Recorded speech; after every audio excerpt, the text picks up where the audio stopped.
Teman-teman pernah kepikiran nggak, kenapa ya manusia purba dulu itu suka tinggal di goa dan bentuk goanya itu berlapis-lapis kayak gini? Kemudian, waktu mereka membuat api, batu yang digunakan itu kadang-kadang ada batuan kerikil kecil, tapi juga ada kayak tanah-tanahnya gitu. Tapi itu satu batuan utuh. Kok bisa ya terbentuk seperti itu? Yuk, kita simak bareng-bareng penjelasannya. Welcome to Serba-Serbi Diagenesis. Jadi, pada kesempatan kali ini, aku, Gita Sani, bakalan ngajak teman-teman semua untuk mempelajari lebih dalam terkait pengertian, level, dan juga proses diagenesis itu. Yuk, bareng-bareng! Jadi, proses diagenesis itu adalah suatu proses perubahan fisika, kimia, maupun biologi pada suatu endapan sedimen yang dimulai sejak endapan sedimen tersebut terendapkan hingga ia menjadi batuan namun belum sampai ke tahap metamorfisme. Nah, di video sebelumnya kita sudah membahas nih teman-teman, kalau misalnya batuan sedimen itu bisa terbentuk dari batuan beku, sedimen, maupun metamorf, yang mana nantinya partikel-partikel tersebut akan terendapkan di suatu cekungan sedimen, yang mana endapan itu nantinya akan mengalami proses diagenesis sebelum akhirnya ia membentuk suatu batuan sedimen. Nah, lantas apa saja nih level ataupun proses-proses dari diagenesis ini? Yuk kita lanjut aja. Oke teman-teman, jadi menurut Sengupta 1994 ada 3 level diagenesis. Yang pertama yaitu yang dekat permukaan atau telogenetik, kemudian kedalaman yang dangkal atau eugenetik, dan juga level yang lebih dalam ataupun mesogenetik. Nah, bisa kita lihat bersama di diagram ini, di mana semakin dalam sedimen itu mengendap, maka semakin beragam pula proses-proses yang terjadi. Misalnya, di stage pertama ini, batuan sedimennya baru terendapkan nih di cekungan sedimen sehingga dia masih bentuknya berantakan. Kemudian stage 2 karena dia sudah mengalami overburden, dia semakin memipih, semakin mendatar.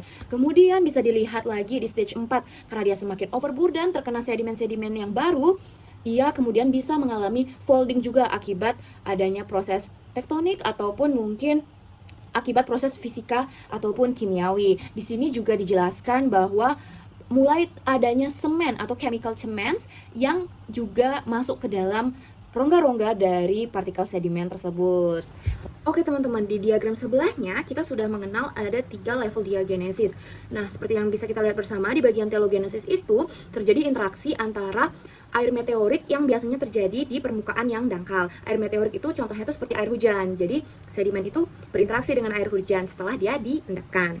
Kemudian di sampingnya itu ada eugenesis, yang mana ini ada interaksi dari air pori yang ada di permukaan yang masih dangkal juga, tapi ada juga influence atau pengaruh dari depositional system atau pengendapan. Jadi udah mulai terkena sedikit tekanan gitu ya teman-teman. Kemudian jika tekanan itu terus menerus berlanjut, yang mana berarti sedimennya itu makin banyak yang datang ke cekungan sedimennya, semakin tertumpuk, maka ia akan mengalami level mesogenesis, di mana di sini sudah mulai terjadi kompaksi yang diakibatkan oleh secara mekanis ataupun secara chemical atau kimia. Kemudian ada pengaruh temperatur dan juga suhu. Nah, masih ingat kan teman-teman di video sebelumnya kalau misalnya semakin dalam, maka tekanannya juga semakin kuat dan juga semakin panas, semakin naik temperaturnya. Itu juga mempengaruhi proses diagenesis itu ya teman-teman.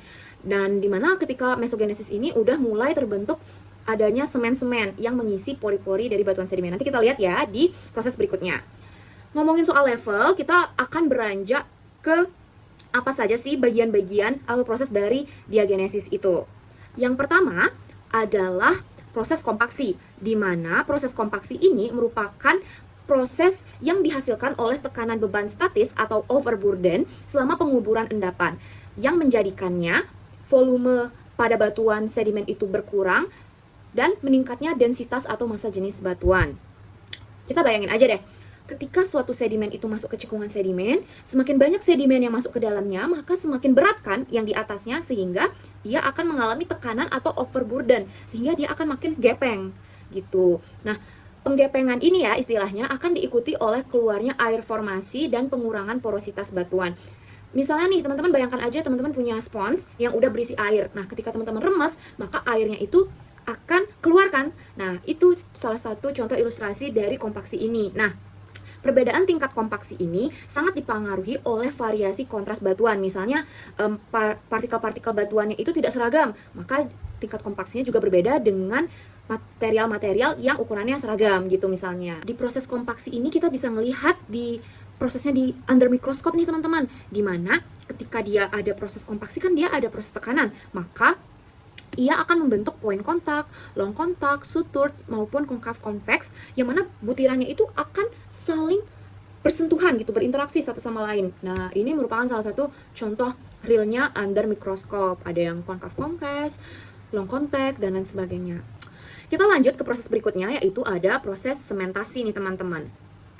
Dimana proses sementasi ini adalah proses di mana mineral yang terendapkan secara kimiawi dari fluida yang berada dalam pori dan meliputi permukaan butiran atau endapan kimia yang bertambah sebagai pertumbuhan pada butiran mineral yang sudah ada.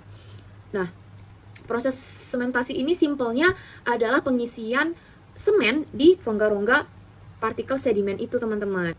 Jadi, tipe sedimen menurut Worden dan Burley tahun 2003 ini ada macam-macam nih teman-teman. Ada semen kuarsa, karbonat, mineral lempung, feldspar, pirit, ataupun semen anhidrit.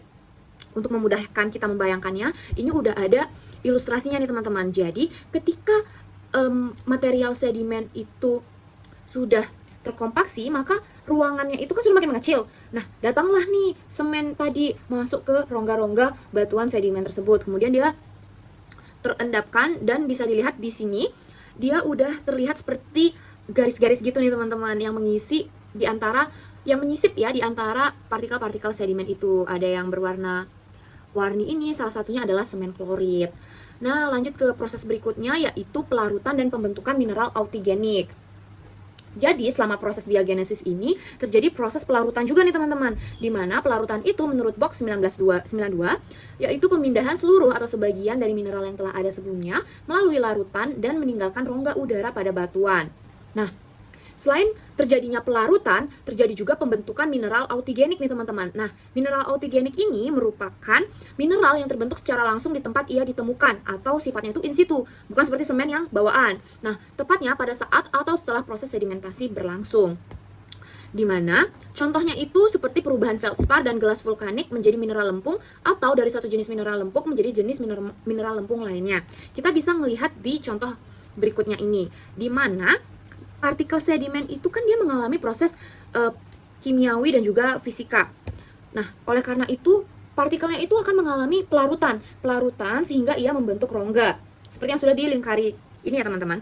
Nah, kemudian karena adanya proses kimiawi lagi, maka ia bisa membentuk mineral autigenik. Misalnya pada contoh ini adalah mineral autigenik zeolit, yang mana dulunya itu kita bisa interpretasikan ya teman-teman, dulunya itu batuan sedimennya itu mengandung gelas. Gelas itu kan dia mudah bereaksi dengan kimia gitu ya. Kemudian gelas ini itu luruh, kemudian terbentuklah, karena terkena proses kimiawi, terbentuklah mineral zeolit ini gitu teman-teman. Jadi mineralnya itu dia terbentuk langsung in situ tanpa dialirkan dari tempat lain. Jadi karena perubahan suhu, tekanan, kemudian adanya proses kimia, jadi dari gelas berubah menjadi mineral zeolit gitu teman-teman. Jadi banyak banget ya ada reaksi di batuan sedimen ini. Reaksi kimia ini bisa terjadi karena adanya proses alterasi antara material vulkanik dengan air yang ada di sekitarnya.